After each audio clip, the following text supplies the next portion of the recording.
Mr. Vin. I'm so glad that I got a chance to meet you today. So first, let me introduce myself. My name is AlDhabi المهيري. I'm 8 years old. I'm from the United Arab Emirates.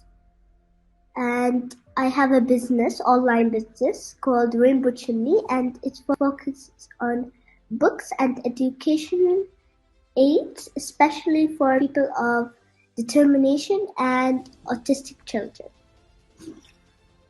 So, AlDhabi, this is such a pleasure to meet you, and I'm quite excited to have this interview because you're such an enterprising young woman. I'm looking forward to this conversation very much. Thank you. So, I have a few questions to ask you. So, can we begin? Yes, we can. Okay. So, my first question is, how did you invent the internet, and what do you expect that the internet will be today? So actually, this was less a question of invention than a matter of being challenged by the American Defense Department to figure out how to get multiple networks of packet switch networks to interconnect with each other and allow every computer on all of the networks to talk to each other, no matter what network they were on. The motivation for that was to use computers for what's called command and control. How do I manage my resources using computers to help? So my colleague, Robert Kahn, and I started working on this in 1973 as a research project in support of the Defense Department. But we used the system while we were inventing it effectively. And so we had a collection of other people who were making use of this system in order to further develop it. And one of the tools that was the most popular was called electronic mail, which had been invented in an earlier experiment called the ARPANET, which is a single network to connect multiple computers together. So even though the original motivation was related to military command and control, the civilian sector, research sector, was using it in order to further develop it. And we discovered it had civilian applications as well. Email being among the most popular, remote access to computers, another very popular application. And today that's reflected in our mobiles, for example, with apps that are on the mobiles or apps that are on your laptop. So even though this was 50 years ago, we were seeing, glimpses of what the network might be like if it were in use by the general public. And of course, by 1989 or 1990, we started to see commercial use of the internet spreading.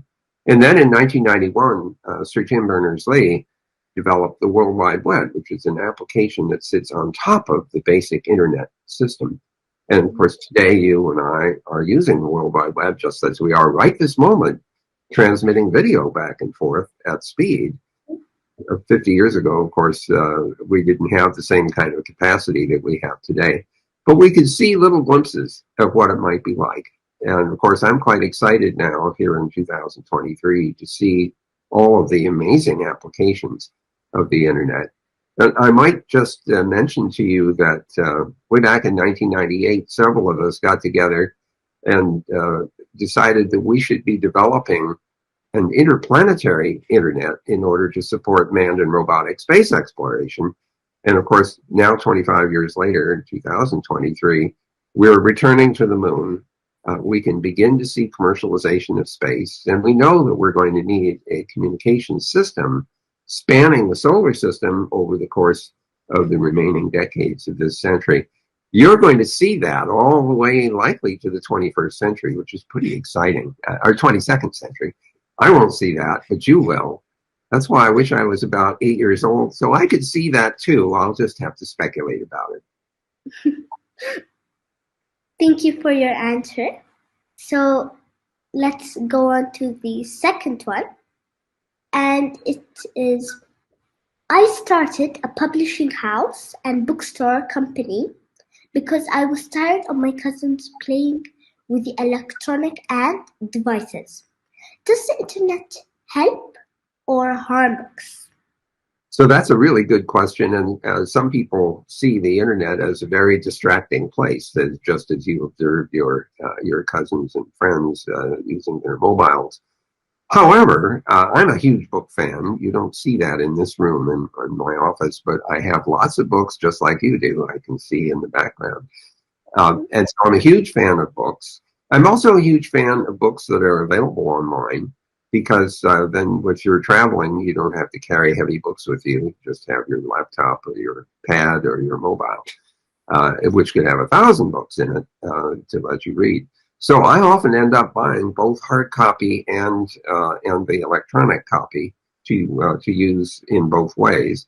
And of course, the hard copy versions, you can have the signature of the author. And I suppose you've probably signed a few books, signed your name and autographed a few books for people, which is kind of cool. So I see the internet as a way of discovering books. At Google, we have a Google search capability that lets you find books, and even to figure out which libraries they're in case you want to go to the library to borrow the book. Of course, you also have the option of finding it online to purchase. So I think the internet actually helps people find books and to use them, even though it's also a place where you could get distracted. Well, I definitely agree with that, because even I read online books when I'm traveling. So like last month I traveled, and I was always with it. In the night, like I wouldn't sleep without reading a book. I miss my books. I know.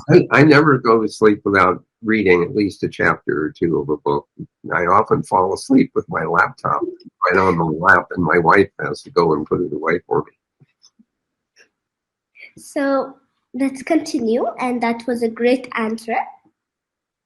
So the third one is, what is your favorite subject in school, and what is your advice for me to focus to become successful? You seem to have already figured out how to be successful, so I'm not sure you need any advice from me. My favorite subject at school was mathematics. I also fell in love with chemistry, and when I was younger, we used to blow things up. I mean, we didn't hurt anybody, and we didn't damage property. We were just making, hypergolic volcanoes and things out of plaster of Paris. So math for me was a very important subject, and eventually that morphed into computer science. And so my PhD is in computer science. Google really believes in education, just like you do. And we believe that that's the root of all capacity. If you're educated, you've learned how to do things. And that means you can work. And so you want to learn how to do things, in my case, how to write programs, but in other cases, how to manage a business, just like you have. But going to school lets you do that. And by the way, it isn't just topics that are important for work. Knowing something about history, knowing something about art, knowing something about philosophy is equally important, because it orients you in the culture in which you live. And the internet can help with that. And so Google tries to help too with our Google search engine to allow you to find things out. So we're big fans of education. We invest heavily in it. We spent something like $200 billion in loans for businesses to get started. And we've also offered businesses free ads, like $340 million worth of advertising, to become visible. And that's something important to you too, because you want your company to be visible so other people will buy the books that it prints. So thank you for that answer. So are we ready to go to the fourth question? Well, the fourth question is the internet something safe for my age? I think I know. Well, it's a really interesting question, because for you, you're so smart that I think you have a good sense of the risk factors of being online. Some people don't. Young people and older people often aren't aware of the fact that being online is not necessarily always a safe place. And so you have to be aware of the risk factors, just like when you walk across the street, remember to look both ways in case there might be a car coming. So the internet needs the moral equivalent of an internet driver's license. So you have to learn how to be safe online. When people send you emails saying, send money, I'm in trouble, you have to look carefully at that. Now, you already know this term, probably, critical thinking. This is basically asking questions about the information that you've been presented with, either email or a Google search or something else, and asking, where did this information come from? Is there any corroborating evidence for assertions and claims that are being made? Are they trying to convince me of something that I shouldn't be convinced of? So for people like you and others, it's important to keep the critical thinking going up here in the wetware. Google also tries very hard to filter content when you're doing Google searches and the like in order to keep you safe. It takes care of filtering out spam, email, and things of that sort. But we can't do 100% of the job. That means the rest of it has to be done by people like you. So let me add one more thing about internet.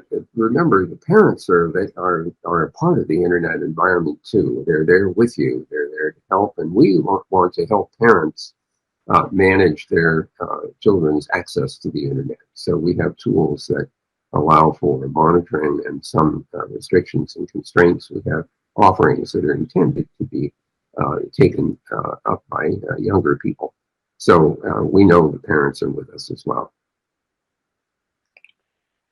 So thank you. And my final last question is, how does the internet help people of determination? And what can someone my age do to help? So I will understand this question as asking about people with disabilities. You refer to them as people with determination. We refer to them here in the States as people with disabilities. I'm one of them. I have hearing aids, and I've been wearing them for over 60 years now. My wife has 2 cochlear implants. She was born with normal hearing, but lost her hearing when she was 3 years old. So we have employees at Google, and we have many friends who have disabilities. And we see the internet as a tool for helping them enable their lives. For example, right this moment, I am watching captions coming up on the screen that help me understand what you're saying in case I miss hearing it. And that's all done by the magic of artificial intelligence and machine learning. Lots of other things are possible using computers, which can enable people with disabilities to overcome some of the challenges that they have. For example, if you're blind, you can't read text of messages, but the computer can read the text to you if you can hear it. So we see these technologies as a way of amplifying people's ability to overcome some of the challenges that they might experience.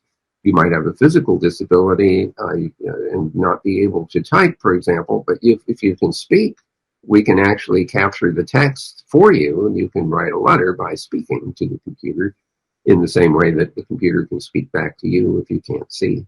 So I see the internet as a remarkable tool for helping people overcome their disabilities and to make that determination worthwhile. So it was a pleasure meeting you today, and I'm so glad that you could answer all my questions. And thank you so much and for what you've done for the world. Well, thank you, AlDhabi. This was such a pleasure to chat with you. I hope we'll meet each other face to face someday. I've been in the UAE before, but we didn't meet. So perhaps on another visit, we'll have a chance to meet face to face. But meanwhile, this was a wonderful discussion, and I wish you very, very well with the Rainbow Chimney Publishing Company. Thank you so much now for your time.